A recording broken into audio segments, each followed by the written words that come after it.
Hello दोस्तों, mentor fluent YouTube channel पर Hindi audio book summary में आपका स्वागत है। बेस्ट सेलर, पहली साइंटिफिकली डिजाइंड किताब जो आपका जीवन 360 डिग्री बदल कर रख देगी। 3 आसान स्टेप्स में जीवन को जीतो। दीप त्रिवेदी। लेखक के बारे में, दीप त्रिवेदी एक प्रसिद्ध लेखक, वक्ता और स्पिरिचुअल साइकोडायनेमिक्स के पायनियर हैं, जो एक व्यापक दृष्टिकोण से न सिर्फ लिखते हैं बल्कि विभिन्न विषयों पर लेक्चर्स और वर्कशॉप भी कंडक्ट करते हैं। इनकी सबसे बड़ी विशेषता यह है कि इन्हें पढ़ने व सुनने मात्र से मनुष्य में आमूल सकारात्मक परिवर्तन आ जाता है। वे अपने कार्यों द्वारा आज तक लाखों लोगों को सुख और सफलता के मार्ग पर लगा चुके हैं। दीप त्रिवेदी ने अपने इन कार्यों द्वारा प्रकृति, उसके नियम, उसका आचरण, उसकी साइकोलॉजी और उसके मनुष्य जीवन पर पड़ने वाले प्रभाव को बड़ी ही गहराई से समझाया है। जीवन का ऐसा कोई पहलू नहीं है जिसे उन्होंने न छुआ हो। वे कहते हैं कि साइकोलॉजी के बाबत कम ज्ञान और कम समझ होना ही मनुष्य जीवन में तमाम दुखों और असफलताओं का मूल कारण है। वे बेस्ट सेलर्स मैं मन हूँ और मैं कृष्ण हूँ समेत कई अन्य किताबें लिख चुके हैं। उनके द्वारा लिखी गई बेस्ट सेलिंग किताब मैं मन हूँ कई राष्ट्रीय एवं अंतर्राष्ट्रीय भाषाओं में प्रकाशित हो चुकी है। समाज में उनके असीमित योगदान के लिए दीप त्रिवेदी को साल 2018 के टाइम्स पावर मैन अवार्ड से सम्मानित किया गया है। मनुष्य जीवन की गहरे से गहरी साइकोलॉजी पर उनकी पकड़ का अंदाज़ा इसी बात से लगाया जा सकता है कि मनुष्य जीवन पर सर्वाधिक लेक्चर्स और भगवद गीता पर सर्वाधिक लेक्चर्स देने का रिकॉर्ड उन्हीं के नाम पर है, जिसमें उन्होंने 58 दिनों में गीता पर 168 घंटे 28 मिनट और 50 सेकंड तक एक लंबी चर्चा करी है। इसके अलावा अष्टावक्र गीता और ताओ ते चिंग पर भी सर्वाधिक लेक्चर्स देने का रिकॉर्ड है, उन्हीं के नाम पर दर्ज है। ये सारे रिकॉर्ड्स राष्ट्रीय एवं अंतर्राष्ट्रीय रिकॉर्ड्स बुक में दर्ज हैं। साथ ही मनुष्य के जीवन, साइकोलॉजी, आत्मा, प्रकृति के नियम, भाग्य तथा अन्य विषयों पर सर्वाधिक लगभग 1,02,038 कोटेशन लिखने का रिकॉर्ड भी उन्हीं के नाम पर दर्ज है।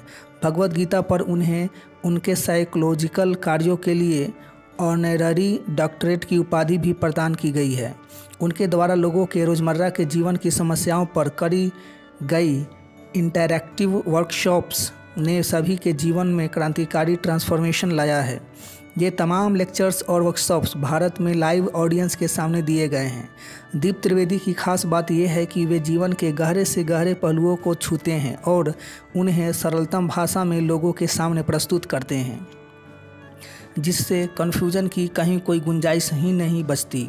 वे अपने किताब, लेक्चर्स और वर्कशॉप में जिन अनोखी स्पिरिचुअल साइकोलॉजिकल भाषा और एक्सप्रेशंस का इस्तेमाल करते हैं, उससे उन्हें पढ़ने या सुनने वालों में उसका तत्कालिक प्रभाव भी होने लगता है और यही बात उन्हें इस क्षेत्र का पायनियर बनाता है।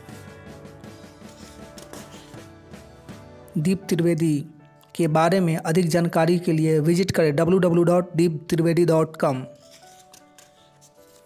जीवन एक ऐसा खेल है जिसमें जीतना जरूरी है, तो रोक कौन रहा है। 3 आसान स्टेप में जीवन को जीतो। दीप त्रिवेदी। एपिसोड 1। अपने डॉक्टर स्वयं बनने की ओर। मनुष्य के लिए सबसे महत्वपूर्ण क्या है? निश्चित ही उसका जीवन, और इसलिए हर कोई पूरी तवज्जो भी उसे ही देता है। जीवन बनाने हेतु पूरी जी जान लगाता है, तो क्या इससे परिणाम में जीवन बन रहा है?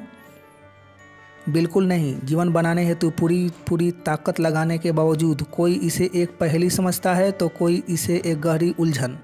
जिसे देखो वह एक या दूसरी बात के लिए परेशान है। हर एक को एक या दूसरी चीज़ की खोज रहती ही है, और फिर भी इन सब का कारण पूछो तो कोई एक को दोष देता है तो कोई दूसरे को। लेकिन इससे भी मामला कहाँ सुलझ रहा है? इससे भी जीवन की परेशानियाँ दूर कहाँ हो रही है? सवाल यह है कि क्या वास्तव में यही सब जीवन है? क्या हंसते गाते शांति से एक सफल जीवन नहीं गुजारा जा सकता है? बिल्कुल गुजारा जा सकता है, और इतिहास में कईयों ने ऐसा जीवन गुजारा ही है। और आज भी हजारों लाखों लोग ऐसा हसीन जीवन गुजार ही रहे हैं। तो फिर ऐसे में प्रश्न यह उठता है कि क्यों अधिकांश लोग परेशानी से भरा जीवन गुजारने को मजबूर हैं। प्रश्न तो यह भी है कि कैसे चंद लोग बड़ी आसानी से मस्ती से भरा जीवन गुजार रहे हैं। आखिर एक और दूसरे के जीवन में इतना भेद क्यों है। तो इस बाबत यह स्पष्ट समझ लो कि भेद जीवन का नहीं, जीवन के शिल्पकार का है। इसमें दोष जीवन का नहीं, जीवन को दिशा दिखाने वाले का है। मनुष्य और मनुष्य के जीवन को दिशा कौन दिखा रहा है? निश्चित ही यहाँ हर मनुष्य स्वयं अपने जीवन को दिशा दिखा रहा है। जीवन बनाने हेतु क्या करना व क्या नहीं करना के हजार निर्णय वह स्वयं ही ले रहा है और लिए गए उन्हीं निर्णयों के आधार पर मनुष्य के जीवन का फैसला हो रहा है। अब यह एक ऐसा सीधा गणित है जो सबकी समझ में आ ही गया होगा। बिल्कुल, कुल मिलाकर हर एक के जीवन में सफलता असफलता का यह जो भेद दिखाई पड़ रहा है वह उसके स्वयं के द्वारा लिए गए निर्णयों के कारण है। खैर, अब जबकि जीवन का सारा दारोमदार शिल्पकार पर ही है, यानी मनुष्य के स्वयं पर है, तो मनुष्य के बाबत भी थोड़ा विस्तार से समझ लिया जाए। क्योंकि मनुष्य स्वयं भी एक ऐसा खिलौना है जिसके लाखों स्वरूप हैं और इसी कारण हर मनुष्य के जीवन के कार्य करने की पद्धति भिन्न भिन्न है। इसी कारण किसी के निर्णय करने का आधार एक है तो किसी का दूसरा। यही कारण है कि चारों ओर एक भ्रम की स्थिति हमेशा मौजूद रहती है। हर कोई हमेशा इस कन्फ्यूजन में रहता है कि वह सही कर रहा है या मैं, और यह परखने हेतु हमेशा हर एक की निगाह भी दूसरे मनुष्यों पर लगी ही रहती है। हर कोई यह समझना चाहता है कि कौन सही कर रहा है और कौन गलत, क्या सही है और क्या गलत। यह हर कोई जानना चाहता है कि क्योंकि हर कोई सही कर्म करके जीवन बनाना चाहता है, फिर भी आज तक कोई दावे से नहीं कह सकता कि क्या सही है और क्या गलत। क्योंकि यहाँ हर मनुष्य की सोच और कार्य प्रणाली में इतना भेद है कि पूछो ही मत, और अंत में इस सब के कारण एक भ्रम की स्थिति पैदा हो जाती है। बस इसी कारण अपने किए बाबत हर कोई हमेशा कंफ्यूज रहता है। करता है तो भी पछताता है और नहीं करता है तो भी पछताता है। क्या करूँ या न करूँ के दरमियान हर कोई 24 घंटे झूलता रहता है। और उस पर मज़ा यह है कि करे तो भी टोकने वाले मिल जाते हैं और ना करे तो भी टोकने वाले मिल जाते हैं। ऐसे में मनुष्य करे तो क्या करे, जीवन बनाए कैसे, तो बस फिर हजारों राय देने वाले उपलब्ध हो जाते हैं। 50 संप्रदाय, हजारों सलाहकार तथा लाखों पुस्तक हाथ फैलाए ऐसे कन्फ्यूज लोगों का इंतजार करते रहते हैं। और फिर ऐसा ही कन्फ्यूज मनुष्य इन सबसे राय मशावरे हेतु चक्कर काटने लग जाता है। क्योंकि खुद कन्फ्यूज्ड है तो दूसरे की सलाह से ही सही पर जीवन तो बनना ही है। यानी जीवन के शुरुआती दौर में जो मनुष्य अपने निर्णय स्वयं ले रहा था वह दूसरों के मशवरों पर निर्भर होना शुरू हो जाता है। लेकिन इससे फिर एक नई ही उलझन खड़ी हो जाती है। क्योंकि एक संप्रदाय कुछ कहता है तो दूसरा कुछ, एक सलाहकार एक बात करता है तो दूसरा कुछ दूसरी, एक पुस्तक कुछ करने को कहती है तो दूसरी पुस्तक कुछ और करने को कहती है। और अंत में कन्फ्यूजन दूर करने निकला मनुष्य और भी ज़्यादा कन्फ्यूज्ड हो जाता है। जीवन में पहले से भटका हुआ मनुष्य और भी भटक जाता है। और गौर से देखोगे तो अधिकांश मनुष्यों का यही हाल पाओगे। अब ऐसे में सवाल यह कि क्या किया जाए। वही जो प्रकृति की रचना है, वही जो महान लोग करते आ रहे हैं। क्योंकि कन्फ्यूज व्यक्ति के तो कहीं पहुंचने का सवाल ही नहीं उठता। और यह भी तय है कि जो जितने ज़्यादा लोगों से पूछेगा वह उतना ही कन्फ्यूज्ड रहेगा। और इस बात के सबूत हेतु कहीं जाने की ज़रूरत नहीं है। अधिकांश लोग मार्गदर्शन हेतु धर्मों, शास्त्रों, सलाहकारों, विचारकों और मोटिवेशनल स्पीकरों पर निर्भर हैं ही।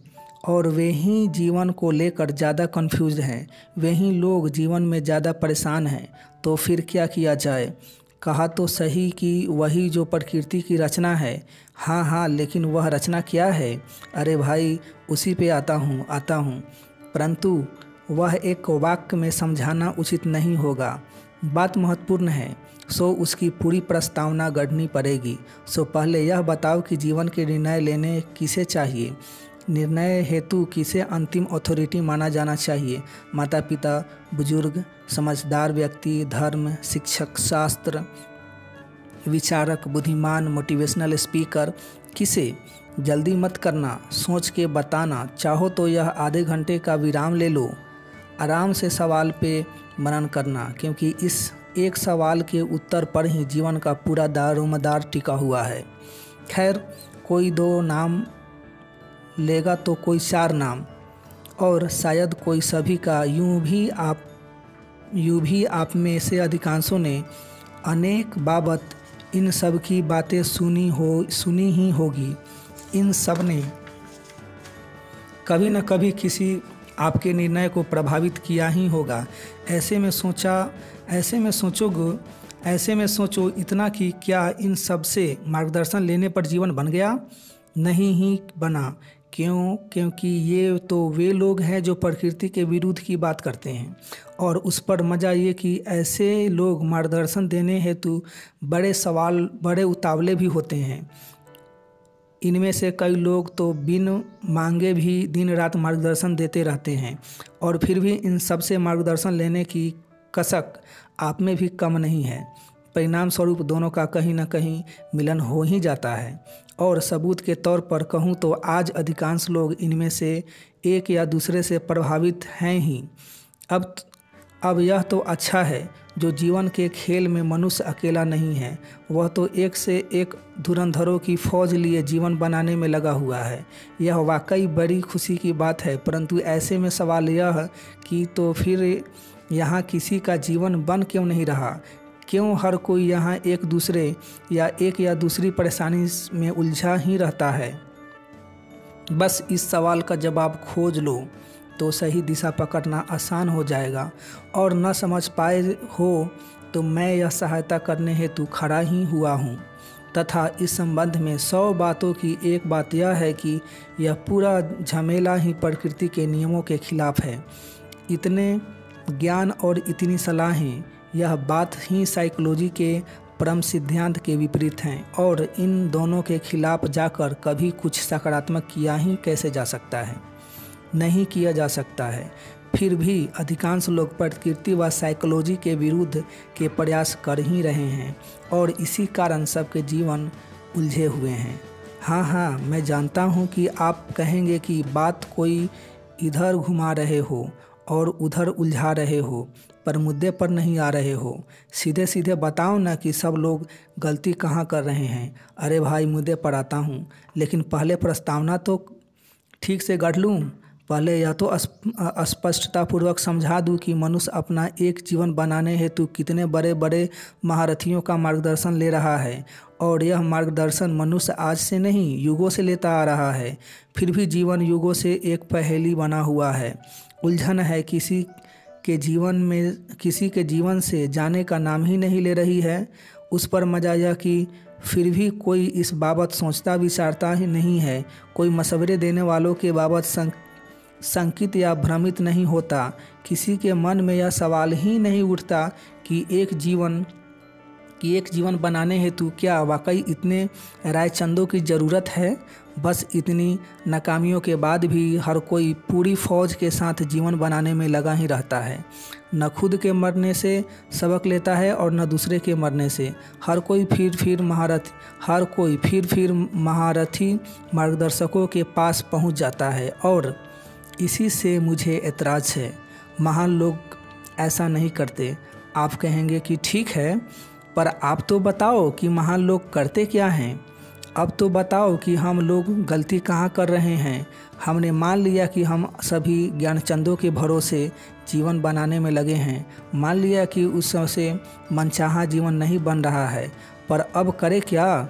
जीवन बनेगा कैसे? महान लोग करते क्या हैं? मेहरबानी कर अब तो बताओ कि प्रकृति की रचना क्या है। जीवन बनाने का साइकोलॉजिकल सिद्धांत क्या है। हम सब गलती कहाँ कर रहे हैं? अब ठीक है, शायद मैं झकझोरने में कामयाब हो गया हूँ। सो अब मैं मुद्दे पर की बात करता हूँ। मैं मुद्दे पे आता हूँ, क्योंकि इससे पहले मैं यह ठसा देना चाहता था कि महारथी मार्गदर्शकों के भरोसे जीवन नहीं बन रहा, उल्टा इससे भटकाव ही बढ़ रहे हैं, कन्फ्यूज़न में बढ़ोतरी ही हो रही है और वह होगी ही, क्योंकि प्रकृति की रचना में फोर्सफुल मार्गदर्शकों की व्यवस्था ही नहीं है और ऊपर से बात बात पर मार्गदर्शन लेने साइकोलॉजी के सिद्धांत के खिलाफ है। और यह समझाने हेतु ही मैं इतनी प्रस्तावनाएं गढ़ रहा था। हालांकि यह बात थोड़ी गहरी है, इसलिए इसे गहराई से ही समझना। तो इस संदर्भ में सबसे पहले यह बताओ कि निर्णय लेना किसको चाहिए। निश्चित ही जिसके पास अथॉरिटी हो। इस बात को सामान्य उदाहरण से समझने हेतु यह बताओ कि राज दरबार में निर्णय लेता कौन है।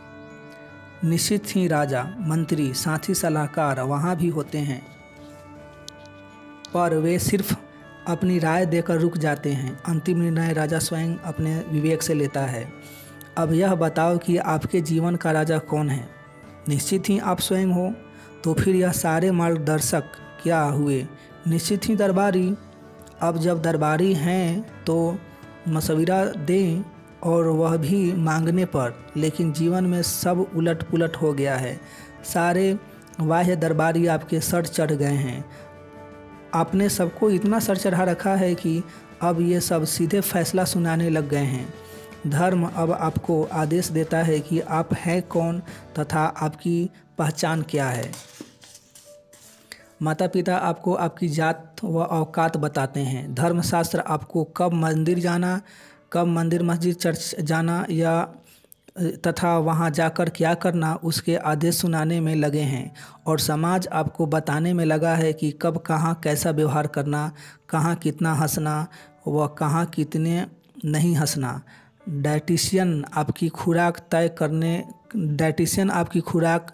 तय कर रहे हैं और आपके पालक आपको क्या बनाना यह तय कर रहे हैं। सो थोड़ा सोचो कि किसी राज्य के सारे दरबारी अपना अपना आदेश सुना रहे हो तथा राजा चुपचाप बैठा हो, तो उस राज्य का क्या होगा? आप कहेंगे बंटाधार हो जाएगा। बिल्कुल सही। तो फिर समझते क्यों नहीं कि इसी चक्कर में आपका भी बंटाधार हो चुका है। मुझे यकीन है कि इस एक सामान्य उदाहरण से आप यह बात अच्छे से समझ गए होंगे। चलो अब इसी बात को प्रकृति की रचना के सहारे समझो। प्रकृति की रचना यह है कि निर्णय राजा को लेना चाहिए। अब बताओ यह कि आपके जीवन का राजा कौन है? कौन है आपके जीवन का मालिक? आपके जीवन की अंतिम सत्ता कौन है? जल्दी मत करना, जवाब आराम से सोच समझ कर देना। चाहो तो उपरोक्त सवालों को बार बार पढ़ लेना, फिर उन्हें अपने जीवन के तराजू पर तौल लेना। एकांत में बैठकर अच्छे से इस पर गौर करना, खोजना कि कौन है आपके जीवन का मालिक। चलो मैं सहायता कर देता हूँ। एकांत में बैठकर एक एक नाम अपने भीतर डालो और उस पर चिंतन करो कि क्या आपके माता पिता आपके जीवन के मालिक हैं। जब इस प्रश्न का उत्तर मिल जाए तो दूसरा प्रश्न भीतर भेजो, क्या शिक्षक आपके जीवन के मालिक हैं? फिर तीसरा प्रश्न भीतर भेजो, क्या समाज आपके जीवन का मालिक है? क्या पत्नी आपके जीवन की मालिक है? क्या धर्मशास्त्र आपके जीवन का मालिक है? क्या भगवान आपका मालिक है? अब देखना यह है कि इनमें से कितनों को आप मालिक समझते हो और कितनों को नहीं। और यहाँ मालिक का अर्थ भी अच्छे से समझ लो। मालिक यानी वे सभी जिनकी उपस्थिति, जिनके आदेश और जिनके विचार आपके निर्णय को प्रभावित करते हैं। इसका अर्थ यह हुआ कि जितनों के निर्णय आपको प्रभावित करते हैं उतने आपके मालिक हो गए। अब बताओ आपके जीवन के कितने मालिक हैं?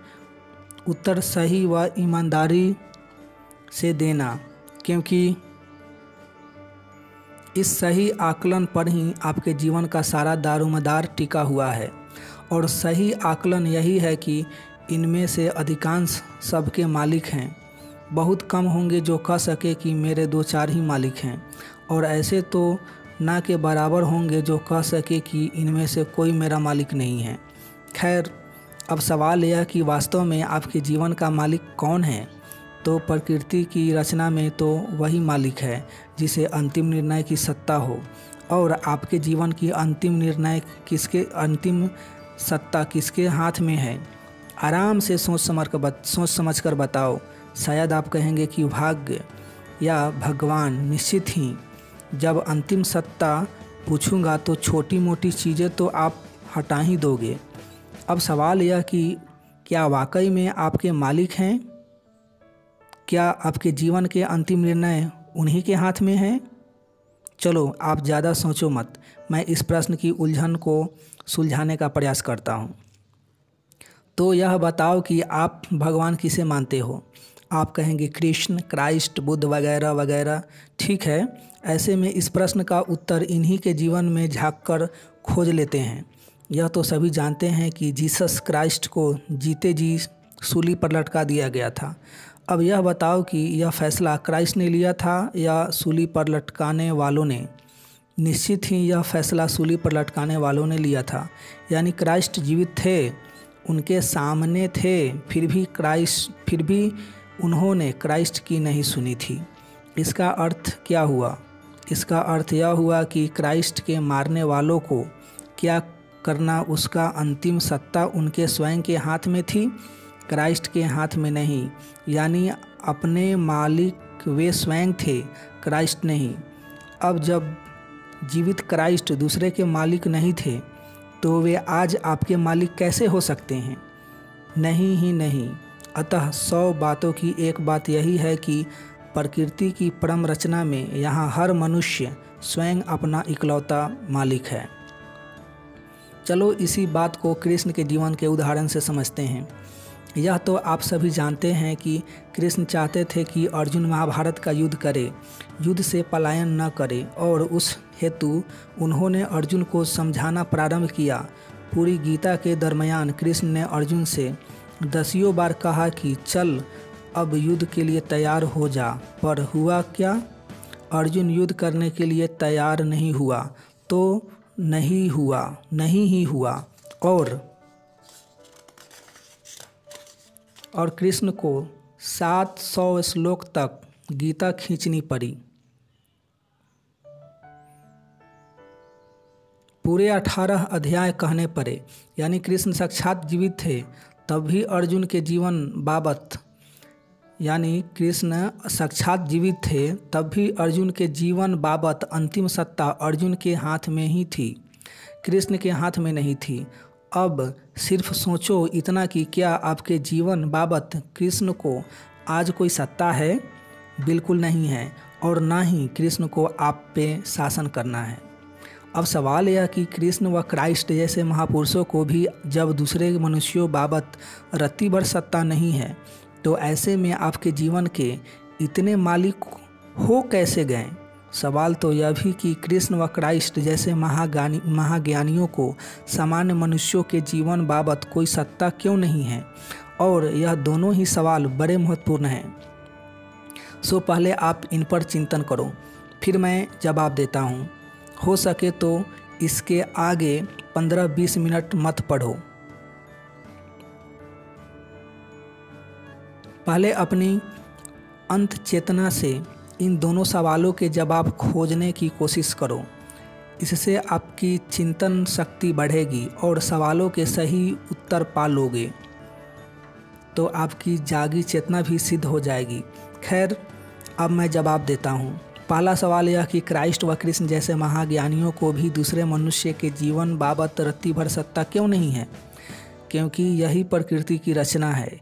यहाँ हर मनुष्य अपना इकलौता मालिक है, उसके जीवन बाबत किसी को भी निर्णय लेने का कोई अधिकार नहीं है।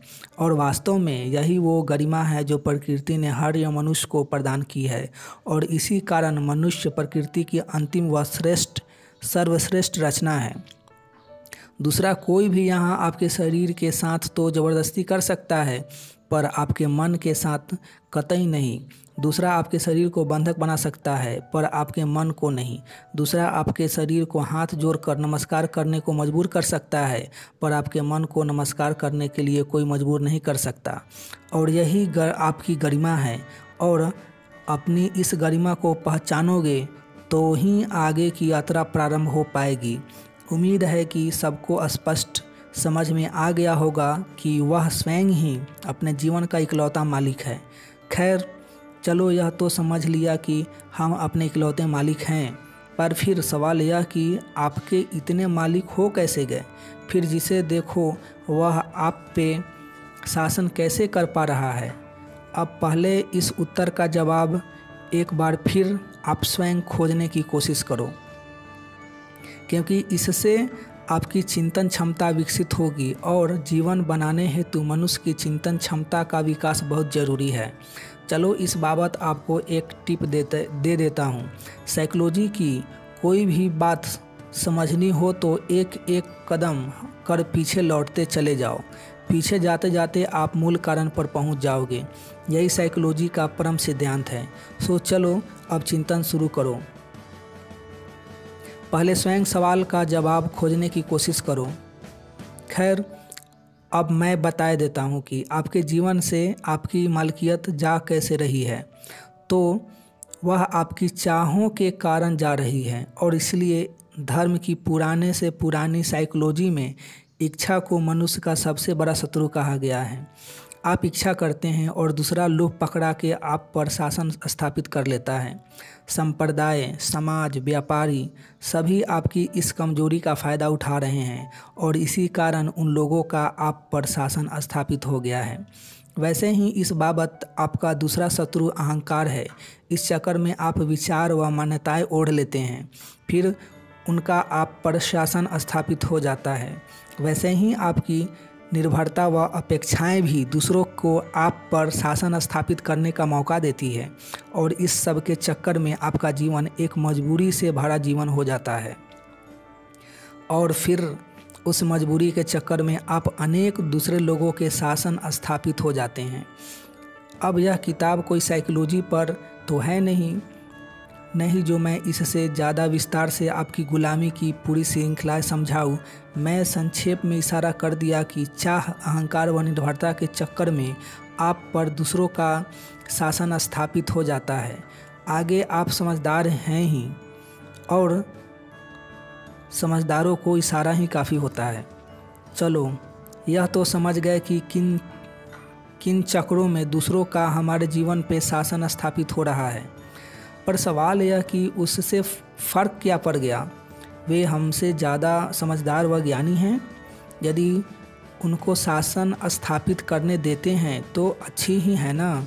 बस यही तो मैं सुनना चाहता था।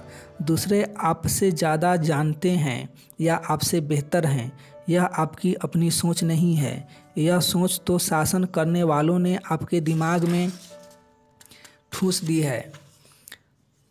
यह मनुष्यों को गुलाम बनाकर लूटने का एक बहुत बड़ा मायाजाल है। ऐसे लोग ही आपको समझा देते हैं कि आप सज्जन नहीं हैं, तो फिर आप पूछते हैं कि हम क्या करें तो सज्जन हो जाएं, और आपके इस सवाल के साथ ही आप गुलाम बना लिए जाते हैं। फिर कोई कहता है कि आप में आत्मविश्वास और ध्यान की कमी है, और आप यह बात भी मान लेते हैं। अब वह भी बिना समझे कि यह आत्मविश्वास और ध्यान है क्या, इनकी साइकोलॉजी क्या है, और जैसे ही आप मान लेते हैं कि आप फिर गुलाम बन जाते हैं। वैसे ही आपको समझाया जाता है कि आप धार्मिक नहीं हैं, और बिना जाने कि धर्म क्या है आप मान लेते हैं कि आप धार्मिक नहीं हैं, और फिर क्या खाना से लेकर कहाँ जाना तक का सब कुछ आपको समझा दिया जाता है। और दुख की बात यह है कि अधिकांश लोग इस चक्रव्यूह में फंस जाते हैं। सो मैंने एक मजबूत इशारा कर दिया है, बस आप सावधान हो जाओ। बाकी क्या करना यहाँ मैं आपको आगे समझा ही दूंगा। अभी तो हम किताब की प्रस्तावना ही कर रहे हैं। खैर, एक महत्वपूर्ण बात और समझ लें, प्रकृति की ऐसी रचना क्यों है कि यहाँ हर मनुष्य अपने जीवन का इकलौता मालिक है। तो यही तो जीवन का खेल है। हर कोई अपने जीवन का मालिक है, और अपने किए का उसे ही भुगतना है।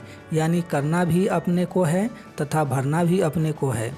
अपने अच्छे किए की मलाई भी हमको खानी है, तथा बुरे किए की सज़ा भी अपने को पानी है। यहाँ न तो कोई किसी का पा सकता है और ना ही कोई किसी का भुगत सकता है। यदि ऐसी कोई कनेक्टिविटी आप बिठाए चले जा रहे हैं तो यह आपका भ्रम है, और यह जो मैंने कहा इसे अच्छे से अपने जहन में बिठा लो। मैं एक के बाद एक सारे महत्वपूर्ण इशारे कर रहा हूँ, और इस संदर्भ में आगे एक बात और समझ लो।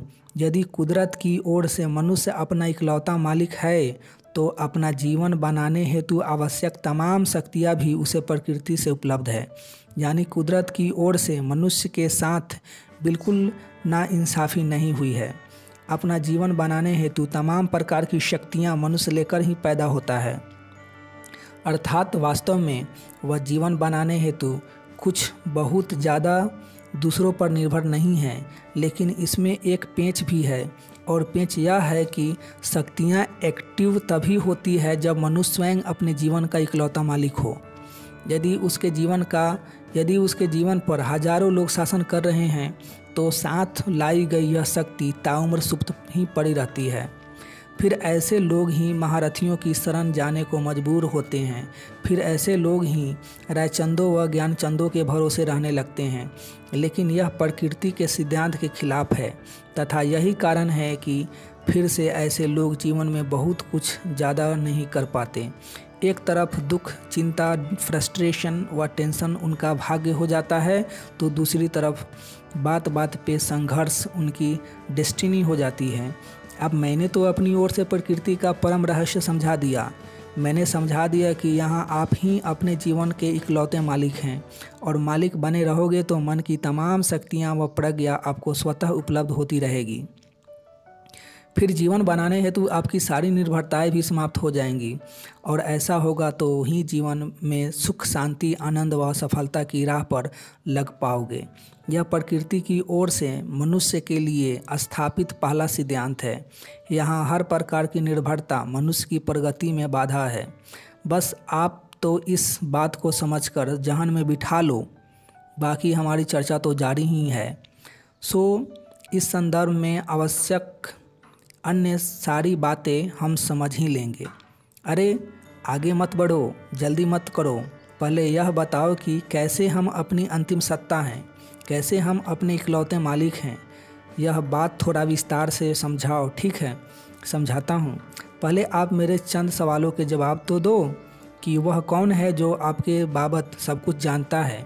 वही आपका मालिक हुआ, तथा उससे ही आपको राय लेनी चाहिए। तो बताओ वह कौन है।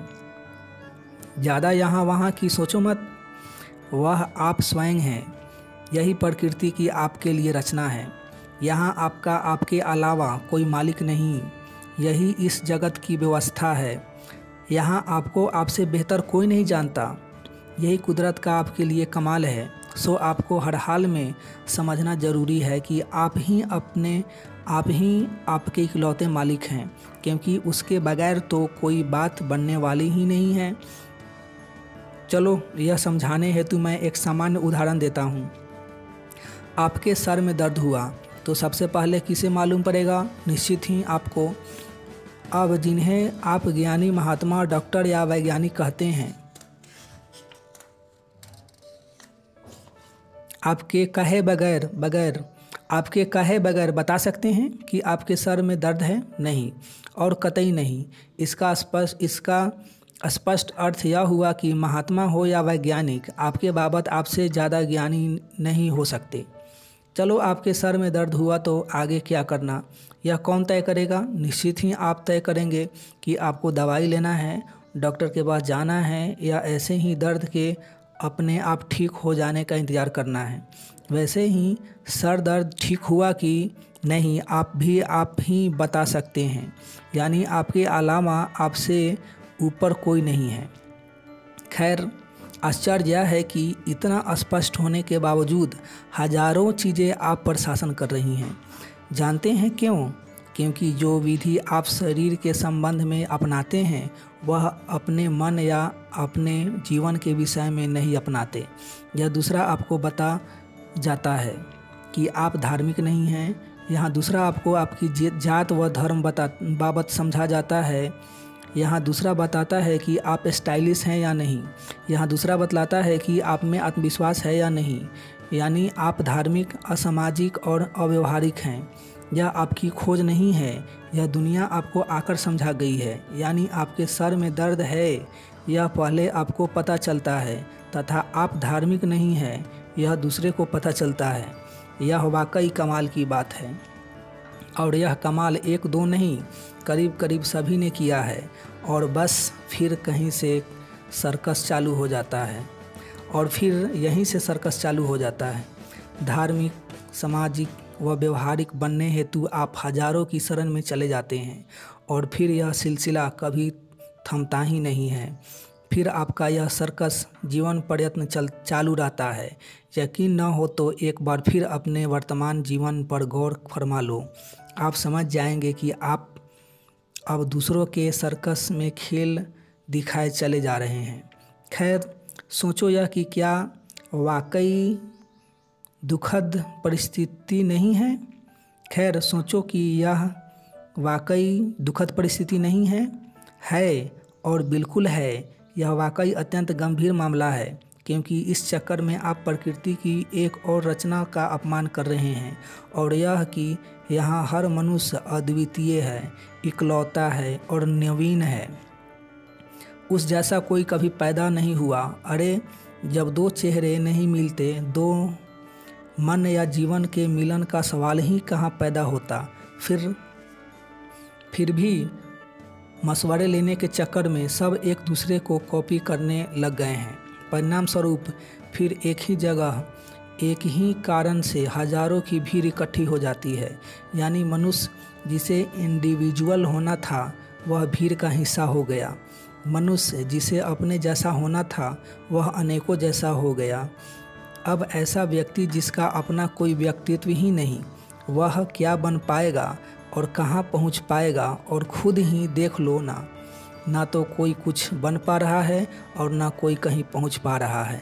सो मेहरबानी कर यह बात जहन में बिठा ही लो कि आपका आपके अलावा कोई मालिक नहीं, और आपको अपने जैसा ही बनना है। इन दो बातों को समझ जाओगे तभी आगे कोई बात बनेगी। खैर, आप कहेंगे कि चलो मान लिया कि हम अपने इकलौते मालिक हैं, मान लिया कि हम जैसा कोई कभी नहीं हुआ, यह भी मान लिया कि हमें अपने जैसा ही बनना है।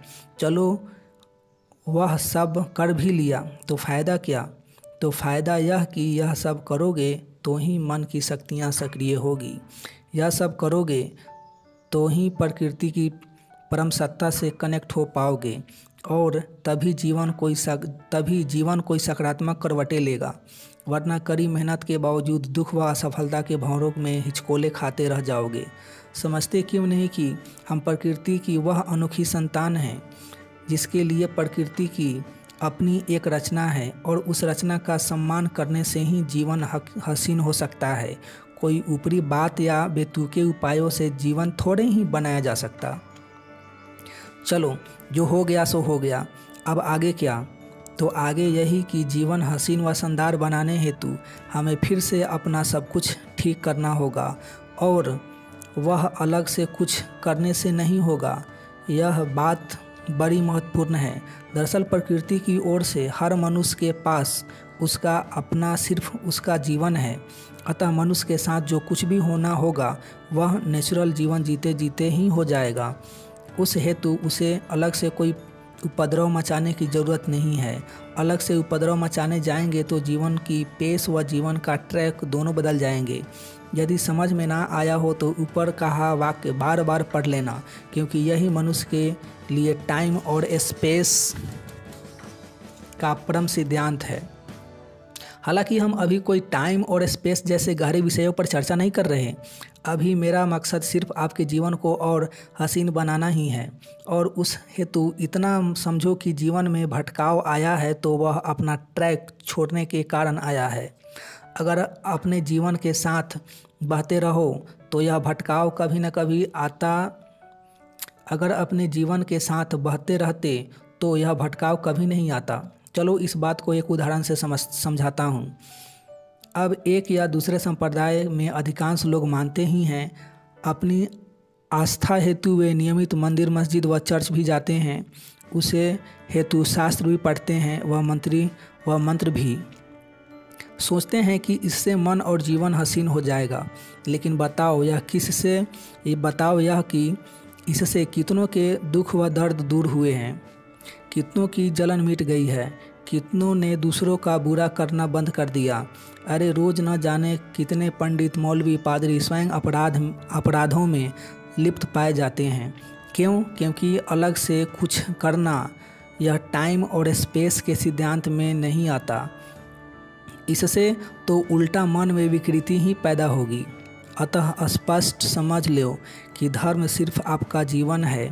धर्म निभा सकते हैं तो अपने जीवन के साथ बहते बहते ही निभा सकते हैं।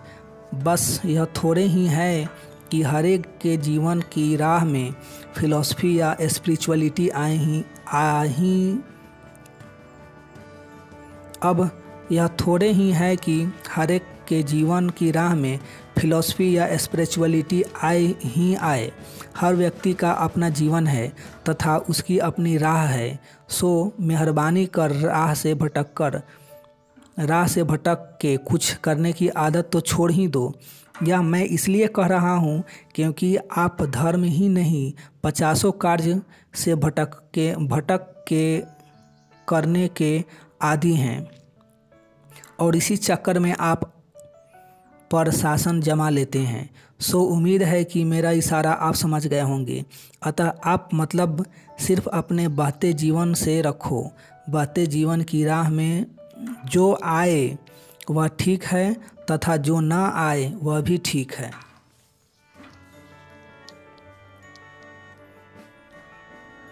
खैर जब इतनी बात चली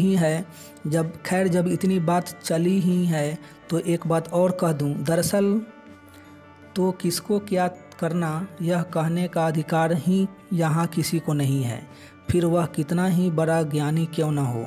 यह तो हमेशा मनुष्य का स्वयं का फैसला ही होना चाहिए और किसी महान व्यक्ति ने कभी ऐसी कोई कोशिश भी नहीं की है। बुद्ध, कृष्ण, क्राइस्ट, लाओ त्से, कबीर सरीखे अनेकों ज्ञानी हुए हैं और उन सभी को ईश्वर का दर्जा प्राप्त है। लेकिन क्या इनमें से किसी ने आपको मंदिर, मस्जिद, चर्च जाने के लिए उकसाया? सवाल ही नहीं उठता। यह सारी कोशिशें तो अहंकारियों ने उटपटांग शास्त्र लिख के करी है और ऐसे ही अहंकारियों ने फिर उल जुलूल सामाजिक ढांचे बनाए हैं। आप समझते क्यों नहीं कि आपको कब व कितना खाना, इसकी खबर सिर्फ आपके पेट से आ सकती है और वह भी सिर्फ आपको इस बाबत न तो दूसरे को पता चल सकता है और न इस बाबत दूसरों को कुछ कहने का अधिकार है। और ऐसा ही सभी मामले में है। सो महान, बुद्धिमान या समझदार लोग बहुत हुआ तो गाइड कर सकते हैं, फोर्स नहीं कर सकते। और आपको भी बहुत हुआ तो गाइडेंस ही लेना चाहिए, दबाव में कभी नहीं आना चाहिए। और अंतिम निर्णय तो हर हाल में आपका ही होना चाहिए और यही आपके लिए श्रेष्ठ है। कुल मिलाकर गाइडेंस लो, समझने की कोशिश करो, मशवरा लो, पर अंतिम निर्णय अपना ही रखो, क्योंकि आपके बाबत आपसे ज़्यादा ज्ञानी दूसरा कोई नहीं। और प्रकृति की इस रचना का सम्मान करो ही करो। और जो दबाव बनाए, अपनी बात फोर्सफुली कहे, उनसे दूर ही रहो। अब मैंने तो अपनी ओर से एक छोटा सा इशारा कर दिया। खैर अब सीधे हम इस पर आते हैं कि आगे क्या करें। तो यदि आप अपना जीवन हसीन व शानदार बनाना चाहते हैं तो आज, अभी और यहीं से जीवन के साथ बहते चले जाएं। अलग से कोई हाथ आजमाइश करें ही मत। मैं आपको अपना रूटीन जीवन जीते ही करने हेतु कुछ प्रैक्टिकल एप्लीकेशंस दूंगा, बस आप उन पर अमल करते चले जाएं। इससे सब कुछ अपने आप सेट हो जाएगा। इससे एक बार फिर आप पर आपका अच्छा खासा शासन स्थापित हो जाएगा। और इतना ही नहीं, आपके भीतरी मन भी सक्रिय होने शुरू हो जाएंगे। फिर आपके आनंद, मस्ती व ध्यान तेज़ी से बढ़ेंगे, हर कार्य बेहतर होंगे और जल्द ही आपका जीवन बड़ी सकारात्मक करवट लेगा और यह सब कुछ अपने आप हो जाएगा। आप तो बस हर प्रैक्टिकल एप्लीकेशन को ध्यान से समझना, उसे भीतर तक ग्रहण करना और ऊपर और उस पर ज़्यादा से ज़्यादा अमल करने की चेष्टा करना। यह जगत ऑटोमेटिक है, ऑटोमेटिक था, वह ऑटोमेटिक ही रहेगा। वैसे ही इन सब प्रैक्टिकल एप्लीकेशन का सकारात्मक असर भी आपके जीवन पर ऑटोमेटिक आता रहेगा, क्योंकि यह कोई हवाई या बेतुकी एप्लीकेशंस नहीं हैं। ये सारे प्रैक्टिकल एप्लीकेशंस प्रकृति की रचना व साइकोलॉजी के सिद्धांत के तहत दी जा रही है। अतः इनका हर एक के जीवन पर गहरा व सकारात्मक असर होगा। बस आप तो एक के बाद एक दी जा रही प्रैक्टिकल एप्लीकेशन पर अमल करते चले जाएं, बाकी आप अपने आप समझ जाएंगे। चलो एक अंतिम बात और बताता हूँ। गौतम बुद्ध का नाम तो आपने सुना होगा। उन्हीं के जीवन का एक किस्सा आपको उन्हीं की भाषा में सुनाता हूँ। इस किस्से का शीर्षक है मेरे अंतिम शब्द। आप मानो या न मानो, आप मानो न मानो, मैं बुद्ध बोल रहा हूँ। मुझे अच्छी तरह याद है, मेरी तबीयत बुरी तरह बिगड़ गई थी। मुझे समझ आ ही गया था कि वो मेरी अंतिम सांसें चल रही है। उस समय 25 वर्ष से मेरे साथ रह रहा मेरा शिष्य आनंद भी मेरे साथ था। निश्चित ही मेरी यह हालत देख वह बहुत दुखी हो गया था। इधर उसका यह हाल देख मैं आश्चर्यचकित था कि यदि उसे सिर्फ मेरी संभावित मृत्यु से इस कदर दुख पकड़ रहा है, तो फिर उसने जीवन भर मुझसे सीखा क्या? मेरे साथ 25 वर्ष रहने वाले शिष्य तक का यदि दुख से छुटकारा नहीं हुआ, तो फिर बाकियों ने मुझसे क्या ग्रहण किया होगा? और मज़ा यह कि मैं इस आश्चर्य से बाहर आया भी नहीं था कि आनंद ने मुझे दूसरे आश्चर्य में डाल दिया। उसने मुझे पूछा, मुझे वह सत्य दीजिए कि मेरा हमेशा के लिए उदार हो जाए। अब मैंने क्या जीवन भर असत्य कहा था? जो अंतिम वक्त कोई महान ने सत्य अपने प्रिय मनुष्यों को देकर जाता, और फिर मैं किसी को सत्य देने वाला कौन? मैं तो सिर्फ राह दिखा सकता हूँ। बाकी तो सही मार्ग पर चलकर सत्य मनुष्य को स्वयं पाना होता है। किसी मनुष्य के पास किसी को कुछ देने की या किसी से कुछ छीनने की क्षमता ही कहाँ होती है। सो मैंने उससे कहा, भाई आनंद, अप दीपो भव, यानी अपने दीप स्वयं बनो। जब मैं साक्षात था तब भी मेरे अंतिम शब्द यही थे, और आज 2500 वर्ष बाद भी मैं आपसे यही कह रहा हूँ, अप दीपो भव, यानी अपने दिए स्वयं बनो। और सच कहूँ तो यह मेरे मुख से निकले तमाम शब्दों और व्यवहारों का सार है। मैं दावे से कह सकता हूँ कि यदि आप इसे गांठ बांध लेंगे तो आपका तत्क्षण उद्धार हो जाएगा। मुझे राह दिखानी थी, सो दिखाकर चला गया। अब उस राह पर चलकर अपना सत्य आपको पाना है।